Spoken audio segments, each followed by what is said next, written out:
Covering a band today that I necessarily don't know that I would have leaned on a lot in my youth, but I found them at the right time and I fell in love with them. And I think that they are a key component in the modern world of music, especially in the areas of punk, hardcore, pop punk, whatever you want to call it. They are a staple and they are a growing force. And today on P is for Punk, J is for Joyride the Pale Horse. Heart Attack Man, a band that I actually discovered on Instagram of all places. I saw a video for their song Pitch Black. It was a reel, and they must have like sponsored it or something. They must have paid for some more airplay on it in the world of social media because I saw it over and over again, and it's a pretty catchy, it's a catchy song, and it's really good. It's like a little shouty, a little distorted, a little this, and I was like, I kind of like this. This is pretty awesome. And I did a little bit of a deep dive into Heart Attack Man, and I fell in love. I love these guys. They are a lot of fun. Been honored to see them twice. I once at X-Ray Arcade in the Milwaukee area, Cudahy. That was a lot of fun. I think me and my friend Josh were one of the oldest people in the group of the crowd, and it was kind of weird. Like looking around, you growing up, you're always just like, I'm a young whippersnapper, and then now it's like I am not a young whippersnapper. I am an old man, and a bunch of children are around me, and this is bizarre, but it was still a lot of fun. And when I say children, I'm talking like 18 to 22-year-olds. But I saw them at X-Ray Arcade, and then I saw them last summer after they released Joyride the Pale Horse. Saw them on tour again in Milwaukee at the Vivarium with my younger brother, and that crowd was a little more age appropriate at times, which was good. It's like it's okay to be the old person in the crowd too, but it's just bizarre how time and age creeps up on you. But this is a band I really enjoy quite a bit. They helm from Cleveland, Ohio. I think they formed around 2014. Frontman Eric Egan is kind of this do-it-yourself. I don't know that you would call it emo, but I would say like a little hardcore-esque with some pop punk things in it. Maybe some lyrics you could consider emo about it. They're kind of their own sound. They have a unique sound, and we'll talk about that a little bit later in the show. But they came up and they kind of maybe like had some outsider energy. They've released a smattering of albums. They got a lot of good ones. Fake Blood. They have Freak of Nature. Fake Blood was from 2019. Freak of Nature was 2023. Their EP Thoughts and Prayers featuring Pitch Black is out there as well. That's kind of where I started my journey for Heart Attack Man. Trying to look real quick at some of their other albums that they have. I think they had one before Fake Blood, if I'm not mistaken. Yes, The Manson Family. Their debut album came out in 2017. Fast forward to 2025. They have Joyride the Pale Horse, released by them. I think they're kind of an independent, doing their own thing, own their own music, from my understanding. And they have some distribution deals, I'm sure. Hailing in at 12 songs, 29 minutes. So a lot of quick hitters, a lot of short songs on this. And it's a lot of these songs are kind of what I guess you would expect from Heart Attack Man. You could kind of say they follow a formula of sound and kind of have some repeat approaches, I guess you could say. But they're all great. So they're all a lot of fun. And it part of this sound is what makes them unique. So Joyride the Pale Horse, the name of the album itself, death rides on a pale horse. So Joyride, when you go on Joyride, it's like a good thing.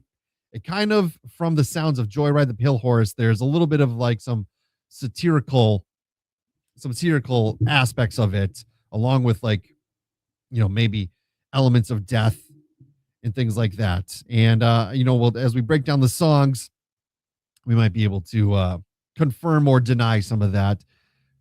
I don't know. I didn't write these songs. These are all my interpretation, but I do love them.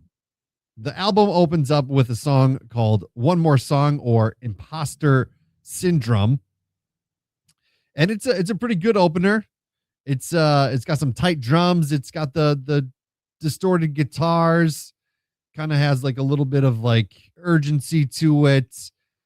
And it starts with like a little like calmer, like opening couple of lines, and then it hits you, it punches you. What if this is it and it's over? Everybody finds out that I'm a poser. It's kind of like just a bunch of self-doubt wrapped in a some good music. The fear of being found out that you're not who you state you are, I think, is a fear that a lot of people have. I have it myself in the world of radio. I have it in the world of a lot of things that I do. I'm confident in some regards, but at the same time, it's like eventually somebody's going to catch on and say, "Boy, this guy's a clown." And then what happens when it's over, when it's done? When they go, "Oh yeah, he is a clown. Get him out of here." And it's like, "Oh God." Having success does not cure insecurity. Unfortunately, I wish it did, because I'm insecure about a fair amount of things.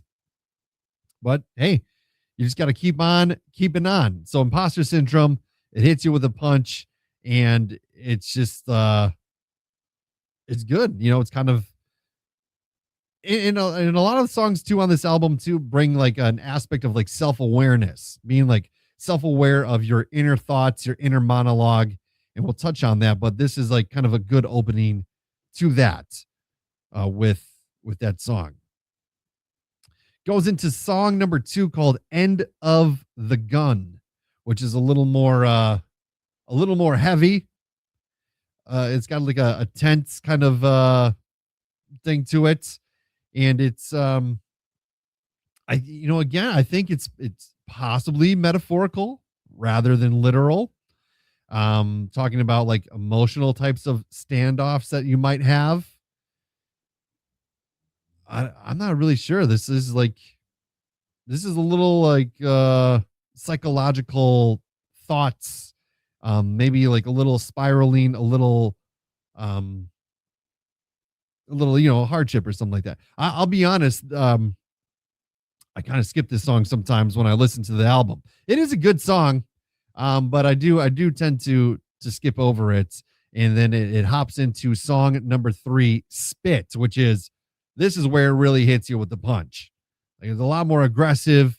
It's talking about like disgust with maybe yourself, maybe with other people, maybe with expectations that are put on you, or put on from society. Just kind of it's more like spitting as rejection, like I spit at thee, rather than like spitting as like a defense tactic. I would think a little hardcore energy here, which I like. They do a really good job of blending those types of genres. You can tell that Eric has like a love for like punk rock, pop punk, probably even a little bit of pop and metal and all that kind of stuff too. So this is like a really hard hitting one, and a little more traditional hardcore, maybe punk, um, that you're going to get across this album. This is the song. They can still pack a punch, and they can still, make a banger in between some not so like crazier songs, I guess you could say. Lay Down and Die, it has that, Heart Attack Man has this guitar sound. It's like a specific guitar sound that is consistent across their albums.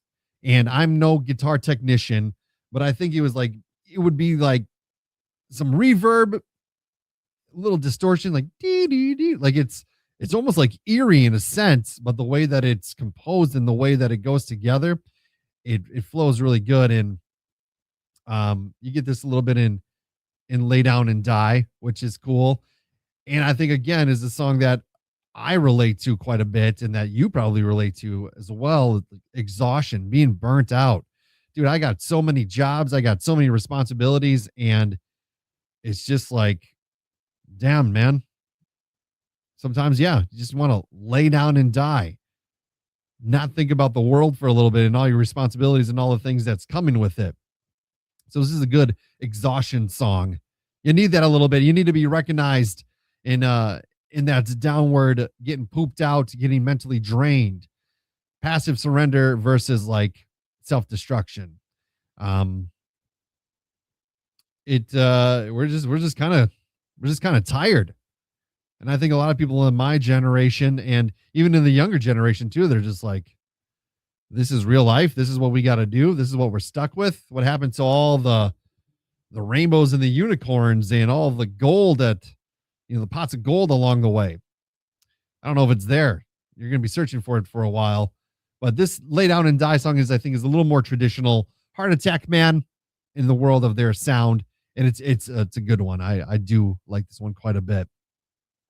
Laughing Without Smiling.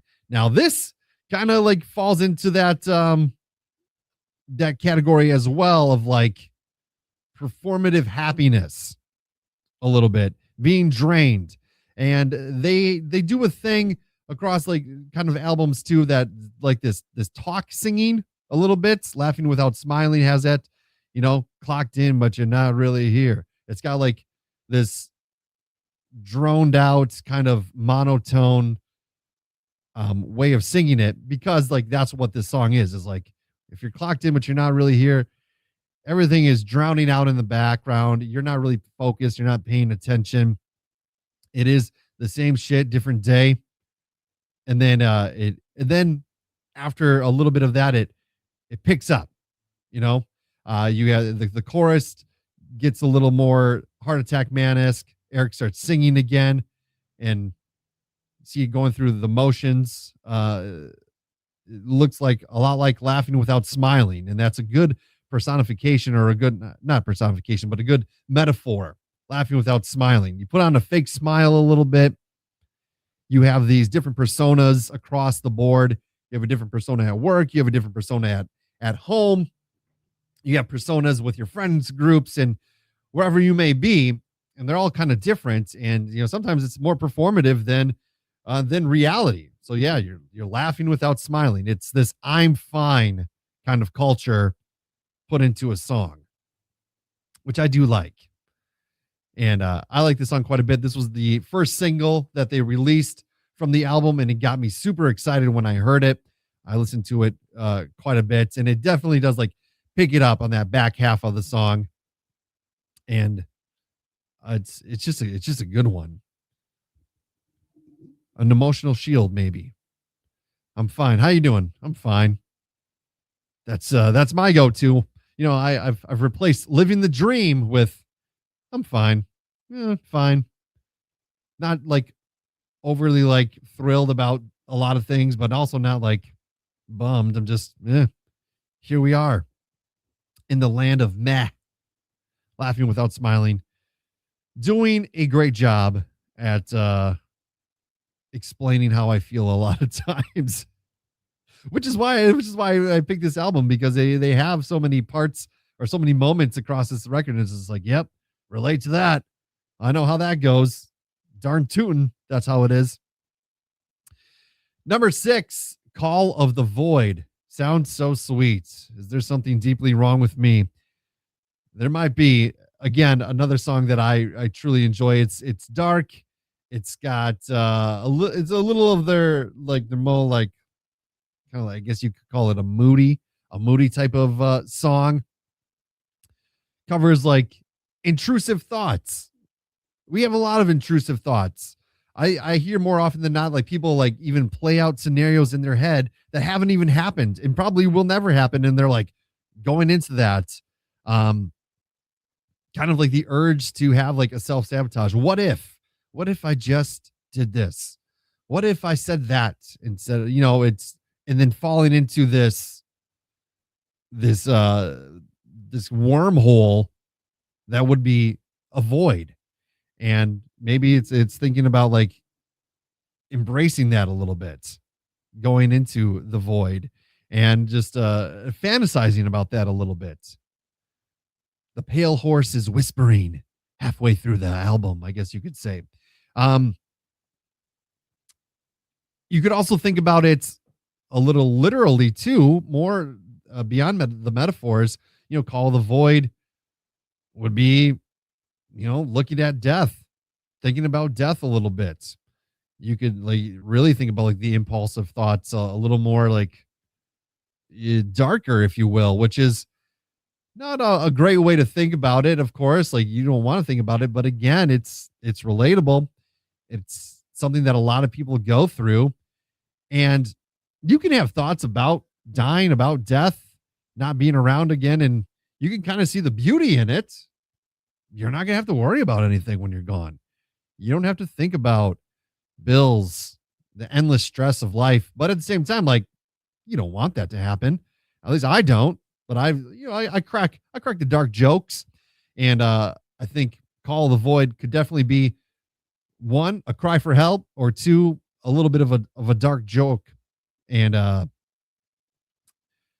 just like leaning into the morbid thoughts a little bit. Number 7, Can't Slow Down. Again, a lot of people out there are working endlessly, doing so much, keeping themselves busy 24/7. They don't have a moment where they can just like sit down. And that's kind of the feeling I get, the vibe that I get from this song. And it's quick, it's punchy, it's compulsive behavior, avoidance, using things as like a distraction. Because if you're endlessly busy, you don't have time to think about all the stuff that you got to think about. So this is an interesting song too, and I would say like this is like definitely kind of like a little more like Heart Attack Man formula, which is lovely. It's fast, it's good, a little like yelly, if you will, maybe an ADHD type of anthem, I guess. Um, I would say like this kind of compares to some of their earlier stuff a little bit. Eric is also in a band or was in a band called Normie. Now I don't know if he wrote the lyrics for Normie, but he sang the songs, and they put out like two 7-inch records. And I almost felt like this could have been a Normie song. And Normie is really fun too. Like they're a really good band for you to check out if you're into Heart Attack Man. But I was like, yeah, this kind of sounds like it could have been a Normie song, just with like the more not as much like reverby, distortiony sound. It's just very much like the power chords kind of in your face kind of stuff with that for Can't Slow Down. And it's a minute and 30 seconds long. So it kind of fits the narrative that I was saying a little bit. Again, I could be completely false on all of this. This is just my take on it. And take it for what you will. Here is where the album changes quite a bit. Track number 8, One Good Reason, slows down, and it's got a woo, woo, woo. It kind of just reminds me of like 90s, early 2000s rock, I guess. Like kind of like some Third Eye Blind qualities to it. Gin Blossoms, maybe. I don't know. Like it's just got like this, like I just think back to like the late 90s, early 2000s when I hear this song. Definitely a turning point in the record. It's got a little more emotional pull to it. It's slowed down, thinking about like looking for like justification to either stay somewhere, to leave, or to keep going. We've all been in those scenarios.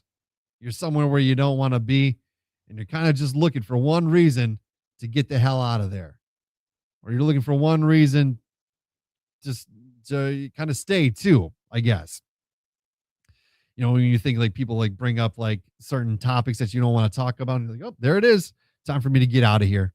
Time for me to leave. you look at your partner across the way if you got a significant other or somebody, and you kind of like do the head nod of like, time to go. Old Billy Bob in the corner getting ready for his stuff. And I don't know. Like, you got to give yourself reasons sometimes to leave, to keep going, to be motivated. It's yeah, this is like an emotional pivot almost. Again, like you could think about this as a song about vulnerability, more so than sarcasm. It could be really approached as both. Like, you could think about it deeper. One good reason, like when you say one good reason to stay, what are you talking about? Well, to stay here in this room, or to stay here on this word on this earth, waking up every day. They could have like a little bit of the theme of death in this song as well. I think it's there for sure. Um, but it's yeah, it took me a little bit to kind of get into this song. When I first listened through it on the record, I was into most of it, and then I heard this one, and I was like, "What the?" I think it just threw me off so much because you just have 7 songs in a row, all pretty fast. There's slower moments, and there's moments where like the guitar drops out, and it's just like a bass and a drum, and the singing, but it always like picks up. Where this one is like pretty consistent across, and it's just like it was almost like jarring. Like, what the hell? This is different. And it's like on the back, like fourth of the album, back third, I guess you could say. Um, I think a lot of times when bands have like that emotional turning point of the record, I want to say they would put it halfway at the halfway points, or maybe like the song after the halfway point, where track number 8's not too far away from that halfway point. But it was just interesting how they did that. And I'm sure there's a rhyme and reason for why they do certain songs in certain orders. I don't know what that is in this case. I'm just saying it as the consumer, as the listener. Track number 9, it still has like that slower aspect of it. But I think it fits. It kind of fits with like the fake blood kind of vibes a little bit. Slowed down, but it's still heavy. It's still distorted a little bit. I like this song a lot. I'll see you there. It's maybe a little reflective on there, thinking about if there is a hell, I'll see you there. Mr. Perfect, Miss Perfect, person who's always gotten whatever they want. And it's kind of like, hey, like you're not like the phony that you think you are, or you're not you're a bit of a phony, I should say. Like thinking about the facades that so many people wear at times. And just know that when you kick the bucket, and if there's a hell, I'll be there, and guess what, so will you. So that I do like this one quite a bit. It is it's good. It's a good one. Number 10, The Gallows. This is very much like pop punky, almost like anthem-esque type of vibes. This was, I want to say, the second single that they released for this album. And it's got a lot of heavy imagery on it, kind of more of the darker side of things on there too. Talking about like self-execution, judgment, maybe a little bit of being shamed by certain people, and some doubt on there. Happy graduation from the gallows. You made it. It's almost like triumphant, if you will. Maybe taking accountability for stuff. People, a lot of times when you go through tough times or you're struggling in certain things, you're going to have people that are going to doubt you, and then you can prove them wrong by coming up on the other end. Kind of like I That's how I interpreted it. I was in grad school at the time that this was coming out, and I was like, I was working so much, doing homework, trying to be a dad, trying to be a father, a husband, and all these other things, all these other hats. And on top of getting homework done for a piece of paper that I'm told will benefit you at some time, that remains to be seen. But but like when I would turn the song on, I'm like, I'm so close to graduating from the gallows as well. But I thought of it. So like maybe I'm just interpreting this song entirely wrong. But that's the power of music. You kind of interpret it based on the situation you're in and what's going on in your life. And at the time I had my own self-doubt. I'm sure people doubt me or wonder why I do certain things that I do. And I made it. I made it through the other side, which is nice. So we can all say we've graduated from the gallows at some point, but yeah, definitely like more pop punky. He's got a little bit more of the grass or the rasp in the voice. Eric does. There's the singy yelly to it, but I like it. It's very punk rock, pop punky, if you will, and it could be like a little more like from the early 2000s vibe with that. Second to last song is called "Quit While I'm Still Ahead." It's I think again this song really is reflective on being self-aware, stopping doing what you do while you're on the top. Quit while it's good, because there could be a impending downfall in the world of musicians. I think maybe they're commenting on their career because they took off pretty quickly. They found success quickly, and it just like even exploded after Freak of Nature. And they've been touring a lot. They've been working with a lot of bands, doing a lot of cool stuff, and kind of go the Tom Brady approach. Quit while you're ahead. And Tom Brady retired after he won, after he won a Super Bowl, won a million of them for God's sake. But I think this is a little reflective there. Like, when do you stop after you have found success? When things are going really good and you're at the top, ultimately that's when you should stop, or at least gauge like, hey, how much longer can this go? I think that's a fair assessment for a lot of people. And it could be satirical, but I think really it's like a fear of decline, trying to figure out when you should exit it, because nobody wants to release Chinese democracy. No one wants to hype themselves up over and over again and release a pile of trash that everybody's going to hate, or nobody wants to be the band that's just going on tour playing the hits over and over again at county fairs. I guess there's a place for those bands, but for the most part, that's not the dream for a lot of people. Maybe it is. Maybe it's like, hey, we still get to play music in front of crowds, but ultimately, yeah, it's just reflecting on where you're at, and maybe you should quit while you're ahead. End it on a high note. I kind of like that too. You could think of it as their careers as musicians, or you could think of it as a person too. Final song is the title track, Joyride the Pale Horse. Slows it down a little bit, brings in a like nice little familiar drum beats with some strumming of the acoustic guitar. All singing on this one from Eric. It's been a pleasure. Thank you all for coming out. It's acceptance. It's kind of saying, hey, I'm out of here.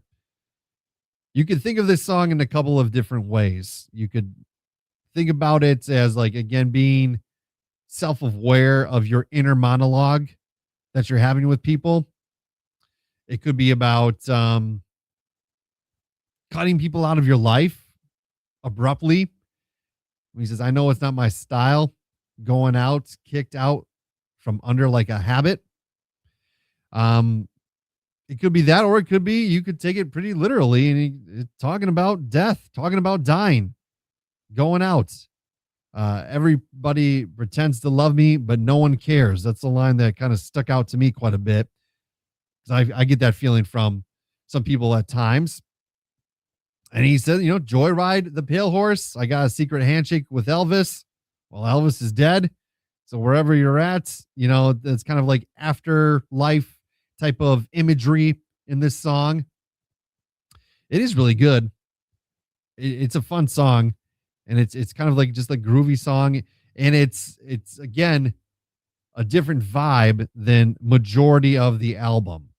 And having this song as a closer, I think, is a good way of doing it. It kind of leaves you with a happy feeling almost, even though the subject matter not necessarily super happy. But I don't think that this song is necessarily about dying. It might be a little bit of redemption. I think it's more on the end of like, I'm abruptly going to leave situations, or I'm abruptly going to leave friendships, or maybe relationships that I have because they're just not in it for me. I'm working for myself. I'm doing things on my own terms now. That's what I would like it to be. Life is a joyride in a sense, and ultimately, we're gonna hop on that pony, that pale horse, eventually. So there it is.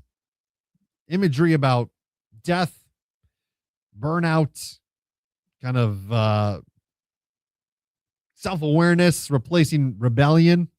We're not really rebelling against anything on this album, but we're being self-aware of how we're thinking about ourselves and how we're treating ourselves and things like that. I think it goes it's really an inner monologue of this album. It's a fight yourself kind of record. We're not really raging against the machine. We're kind of raging against ourselves and maybe our demons a little bit. It's a great album. And it's important because I really think Heart Attack Man is a good band for the youth, for younger people. The people in this band are I think are relatively young. They may be like in their later 20s, and they're pulling crowds. They're bringing the youth back to punk rock, back to the hardcore scene, which I like. So many bands that I love very much. You see Frank Turner is going on tour with the Descendants, and there's going to be Social Distortion also going on tour with the Descendants. There's still these bands that have been around forever that have the similar mentality, similar approaches to thing. But how many young people are you going to see at a Social Distortion concert? Not too many. My son, who was 11 at the time, saw Social Distortion with me last summer because I brought him. He's not going to go seek that out. Where a band like Heart Attack Man, when I went to the show, and I've seen them twice, and I'm probably gonna see them again. They're playing 2 more times in Milwaukee in 2026 alone, so it's worth to go see them. But the crowds that they're bringing are younger. It's bringing, and they're off their phones. They might snap a picture here or there, but they're singing along. They're having a good time. Like it just kind of reminds me of my youth a little bit, and I think that's important. Like rock and roll, punk rock, and hardcore, and any genre. Like it isn't just an old man's game. We need to bring up the kids. We need to get the kids away from this god awful country music, and we got to show them music is more than just like drinking beer and stuff like that. Which there's aspects of it that it should be, but I think Heart Attack Man is doing a great job at pulling in the younger crowd. And I think that is very important. And I hope they continue making music. I hope they continue this DIY mentality. And I think that's actually pretty popular. And that's kind of like almost a mainstream approach these days. There's still record deals, there's still major labels and all that. But a lot of artists out there are seeing the power of owning their own music and having their own music. And I think that's important as well. You didn't get that too much when I was growing up, or well before I was growing up. And it's also important to highlight like newer bands. Yeah, they've been around since 2014, 12 years only. It's important to talk about this and to be able to be open-minded enough to listen to a new band. Heart Attack, man, like I said, like probably would have never been on my radar if I didn't see their Instagram video. And that would have been sad because I really enjoy this band and it's really great. So I'm 35, almost 36. I'm getting to be that middle-aged guy that's like, I stick to the old reliables a lot when I listen to music. But it's important to explore new music and find a new band to just kind of fall in love with. You never want to lose that. It's important that you harness that. And for me, Heart Attack Man was that. And the first time I saw them, they played with a handful of bands that I've never heard of, nor would I have ever sought out. And they played with a band called Arm's Length. Again, a band that I normally wouldn't like, I think when I was younger, but I'm super into now. And it's great. I'm expanding my mind. I'm expanding what I like in the world of music, which I think thus makes me a better person, and it should make you a better person at all. Joyride the Pale Horse. Pick it up. It's got a purple cover with like sloppy lettering and a bunch of horseshoes, which I like a lot. It's a good looking album. It's like when you see the artwork itself, you don't think like this is going to be about death. Like purple, it's kind of like an uplifting color, I guess. Like a color that's fun, but it's with some darker meanings behind the songs, and I dig it. I like it, and I encourage you to listen to it. Hey, hit me up on Instagram if you will, at P is for Punk on Instagram. P is for Punk podcast at gmail.com if you ever want to email me for whatever reason. They do have some t-shirts out there up for grabs on the T Public store that I have. You're gonna have to search for a thing called Dudes with Brews on a Porch, but you'll see some P is for Punk merchandise on there that you can get your hands on. Shirts, hats, all that kind of stuff. Whatever you can do to support the show. Spread the word, please. If you have a band that you would like me to listen to or whatever, more than happy to try to arrange interviews and stuff like that and talk to the musicians. Or if you want to break down an album with me on a future letter, always hit me up. I can tell you the K album, it's gonna be a little more mainstream, and I'm gonna be talking with a guy who is very knowledgeable about the band. It's gonna be fun and it's gonna be good. So I look forward to that. I appreciate all the support, everybody. I look forward to seeing you soon for another great edition of P is for Punk, where we explore the alphabet with rock and roll. That was a really stupid tagline. I'll try to figure something out eventually. Maybe. See you later.